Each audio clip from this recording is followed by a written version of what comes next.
దేవుని మందిరం వలన మానవాళికి మేలు కలుగుతుంది తప్ప దేవుని మందిరం వలన మానవ కోటికి ఎలాంటి నష్టము లేదు. ఎందుకో దాన్ని అర్థం చేసుకోలేకపోతున్న అనేక మంది అపోహపడుతున్న వారు ఇబ్బంది పెడుతూ ఉన్నారు.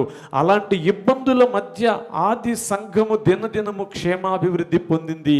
దానికి గల కారణాలు ఏమిటో మనం బైబిల్లో నుంచి కొన్ని విలువైన, అలాగే మన సంఘం కూడా క్షేమాభివృద్ధి చెందాలని, ఏ సంఘమైనా ఆ మాటకొస్తే క్రైస్తవ సంఘము ఎక్కడున్నా, ఏ పట్టణములో ఉన్నా, ఏ గల్లీలో ఉన్నా, లేక ఏ విలేజ్లో ఉన్నా, క్రైస్తవ సంఘము దేవుని ప్రజలైన వారు క్షేమకరమైన అభివృద్ధి చెందాలి అంతే తప్ప రక్షించబడిన రోజు ఎలా ఉన్నామో అలాగే జీవితకాలం ఉండాలని దేవుడు కోరుకోవటంలా.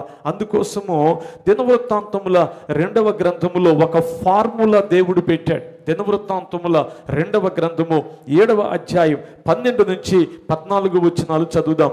అప్పుడు యెహోవా రాత్రియందు సొలొమోనునకు ప్రత్యక్షమై ఎలాగూ సెలవిచ్చెను, నేను నీ విన్నపమును అంగీకరించి ఈ స్థలమును నాకు బలులు అర్పించు మందిరముగా కోరుకుంటుని.